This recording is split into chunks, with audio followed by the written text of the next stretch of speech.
आज मैं आया हूँ छतरपुर ज़िले के गांधी धाम आश्रम में। गांधी धाम आश्रम की कुछ यहाँ की विशेषताएं हैं, कुछ यहाँ की अच्छी बातें हैं और गांधी जी के विचारों पर रख के इसकी नींव रखी गई है। और ये संस्था कहाँ पर है, कितने देशों में है, कितने राज्यों में है, क्या क्या यहाँ पे काम होते हैं, किस प्रकार की यहाँ की विशेषता है। चलते हैं, यहाँ के लोगों से बात करते हैं, यहाँ के सचिव से बात करते हैं, यहाँ की टीम से बात करते हैं।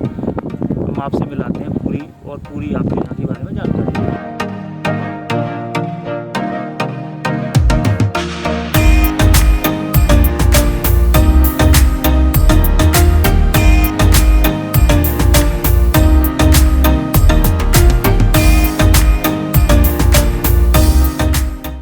गांधी आश्रम के बारे में मिली हमको, लेकिन गांधी आश्रम अपने आप में एक रहस्य है और यहाँ के बारे में जितना भी जाने उतना कम है। बहुत सारी यहाँ पे चीज़ें अलग अलग देखने के लिए मिल रही हैं और आज की जो समय चल रहा है, समय के बीच में भी इतनी अच्छी जगह होना बहुत मुश्किल है। हमारे साथ में बात करने के लिए हमारे साथ में दीदी है, यहाँ पे यहाँ की सचिव भी हैं। नमस्कार दीदी। नमस्कार। दीदी, कैसा जो लगा जी आज के समय में गाय वाय पालना और यहाँ पर बिल्कुल देसी प्रावधान में रहना और बिल्कुल क्या बोलते हैं ऑर्गेनिक खेती करना, यहाँ के पेड़ पौधे कैंथा जी और ओरा इस टाइप की यहाँ पे पेड़ लगे, क्या कुछ बता दीदी यहाँ के बारे में? जो लगत है आप महसूस कर सकते हैं।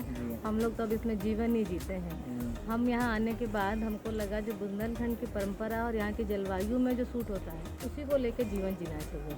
उसको लेकर हम लोगों ने एक प्रयास किया है। आपके जो पीछे गौशाला देख रहे हैं ये बहुत यहाँ की केन गायों की केन से नस्ल सुधार के काम में गिर की यहाँ पर नस्ल सुधार का काम चल रहा है।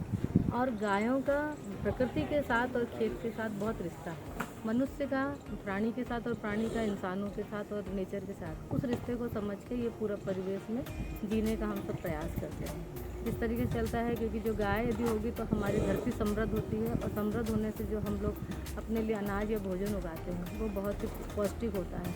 दिखने में कैसा भी हो पर इस भोजन में पूर्ण पौष्टिकता होती है। उसको लेके हम लोग यहाँ पर काम करते हैं। और किसानी का जो मुख्य उद्देश्य है, किसान का अपना बीज अपना भोजन होना चाहिए।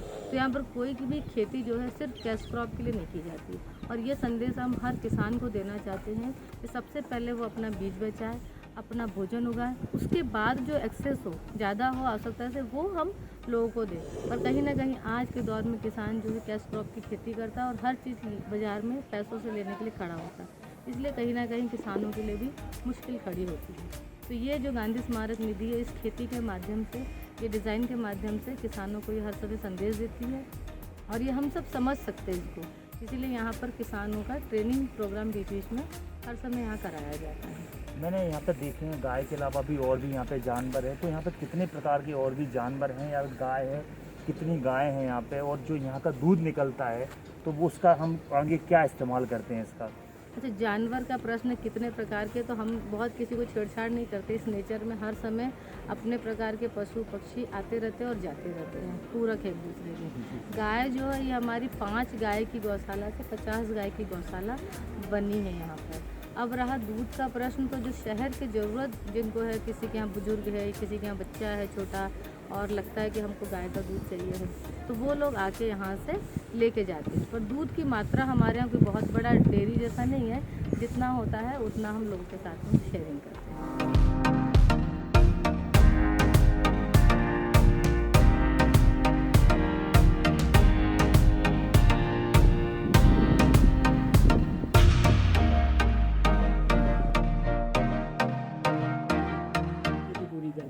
और जैविक खेती में जो यहाँ की परंपरागत फसलें हैं, बुंदेलखंड की मोटे अनाज हुए और आपके दलहन हुआ, क्योंकि तो बुंदेलखंड का क्षेत्र दलहन तिलहन के लिए प्रसिद्ध है, तो यही सारी खेती यहाँ पर की जाती है।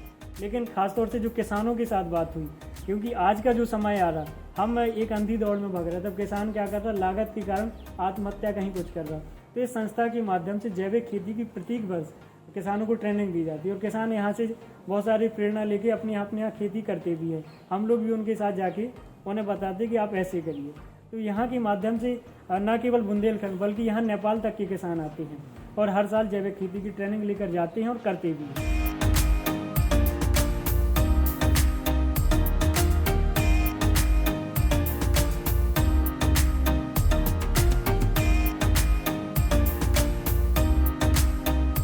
मेरा नाम देवेंद्र कुशवाहा है, मैं यहीं छतरपुर से हूँ। गांधी आश्रम के बारे में बोलूँ तो गांधी आश्रम एक ऐसी जगह है जो आपको शहर के बीचों बीच एक प्यारा सा छोटा सा गांव कह सकते हैं। मैं गांधी आश्रम को तब से जानता हूँ जब मैं स्कूल टाइम में था।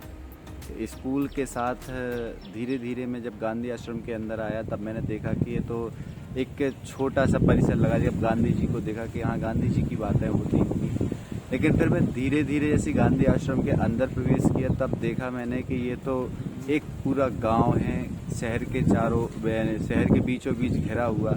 इसमें खेत हैं, यहाँ खेती होती है और ऑर्गेनिक सब्जियाँ जो आपको जो कीटाणु और ये सब्जी आपको जो बोलते हैं तो जो खाद वाली सब्जियां होती हैं वो आपको यहाँ नहीं मिलेगी। खाद मुक्त सब्जियां जिनको हम ऑर्गेनिक बोलते हैं, देसी बोलते हैं, और आपको आटा से लेके गेहूँ आपको जो चाहिए वो अच्छा उपलब्ध होता है यहाँ पे।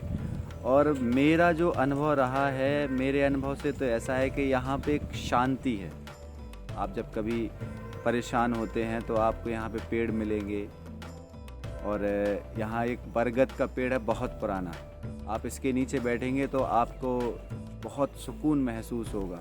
अशोक का पेड़ है, वो भी ऐसी 100 साल पुराना है।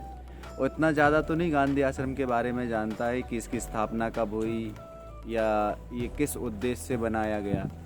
मैं जब से जुड़ा हूँ तो मुझे ये भी बताया गया कि गांधी आश्रम की जो ऐसी संस्थाएं हैं पूरे भारत देश में है, और ये जो है मुख्य केंद्र था मध्य प्रदेश का। तो यहाँ से सारे बिजनेस जो खेती के, यहाँ पे किसानों को ट्रेनिंग भी दी जाती है। जो बाहर के जो किसान होते हैं उनको बताया जाता है कि आप किस तरह की फसल लगाएंगे, आपको उससे क्या लाभ होगा, और आप अपनी फसलों में किस तरह के कीटनाशक डालें।